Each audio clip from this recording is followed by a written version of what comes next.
Hey guys, welcome back to my channel. আজকে নিয়ে এসেছি তোমাদের জন্য একটি ছোট্ট ভিডিও নিয়ে। সেটি হচ্ছে মধুময় পদ্যগীতা ৩য় এবং ৪র্থ অধ্যায় সারাংশ। তবে শোনো, ৩য় অধ্যায় কর্মযোগ। তৃতীয় পাণ্ডব অর্জুন বুঝিলেন, একদিকে ব্রহ্মজ্ঞান, অন্যদিকে নিষ্কাম কর্ম। তিনি এই দুইটি কথা শুনিয়া বিভ্রান্ত হইয়াছেন। তখন শ্রীকৃষ্ণ অর্জুনকে বলিলেন যে, আমি মানুষের হিতার্থে বেদের ধর্মপ্রচার করিয়া থাকি। উক্ত বেদে দুইটি পথের সন্ধান বর্ণিত হইয়াছে, একটি জ্ঞান এবং অপরটি হচ্ছে নিষ্কাম কর্মের পথ। যাহারা আজীবন ব্রহ্মচর্যে ব্রতী, তাহারাই জ্ঞান পথের অধিকারী।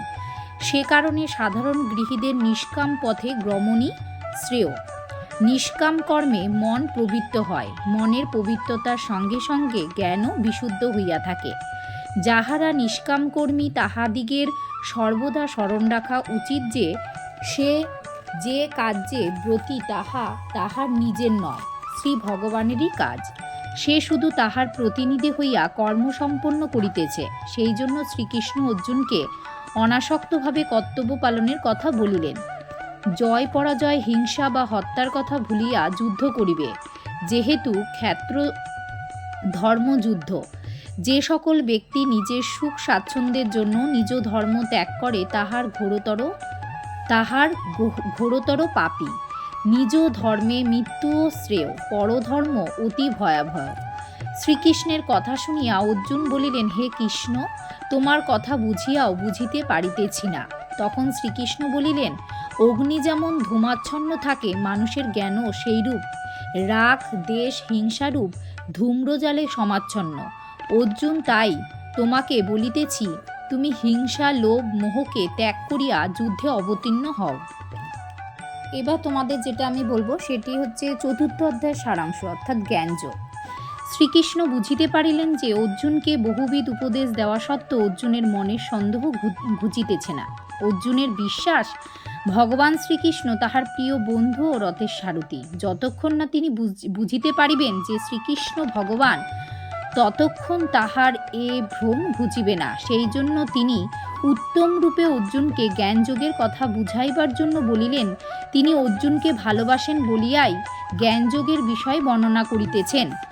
সৃষ্টির প্রারম্ভকালে সর্বপ্রথম তিনি সূর্যকে ইহার শিক্ষা দিয়াছিলেন। অতঃপর সূর্য তদীয় পুত্র মনুকে জ্ঞানযোগের বিষয়ে শিক্ষাদান করেন।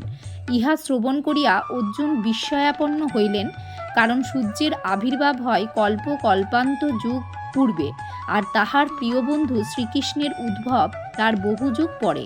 তাহা হইলে শ্রীকৃষ্ণ একই উপদেশ দান করিতেছেন। অর্জুনের মনোভাব বুঝিতে ভগবান শ্রীকৃষ্ণের বিলম্ব হইল না। তিনি বুঝিলেন অর্জুন তাহাকে এখনও চিনিতে পারে নাই। তখন তিনি অর্জুনকে বলিলেন, সখে, তোমার ও আমার ইহার পূর্বের বহুবার জন্ম হইয়াছে, তাহা তোমার মনে নাই, কিন্তু আমি তাহা বিস্মিত হই নাই। যখনই ধর্মের বিপর্যয় ঘটে বা ধর্মক্ষয় হয়, তখনই অধর্মের প্রাবল্যে ধ্বংসমুখী পৃথিবীর হিতার্থে বিভিন্ন সময় নানারূপ মূর্তিতে আমি আবির্ভূত হই। আমি জন্মমৃত্যুহীন ও শাশ্বত, আমি এক, আবার বহুও বটে। আমি নিষ্কাম কর্মের আদর্শ স্থাপনের জন্য বসুদেবের গৃহে জন্মলাভ করিয়া বহু ক্লেশ উপভোগ করিয়াছি এবং তোমার রথের সারথ্য গ্রহণ করিয়াছি। আমার স্বরূপ জানিতে হইলে আমাকে শ্রদ্ধা ও বিশ্বাস না করিয়া উপায় নাই।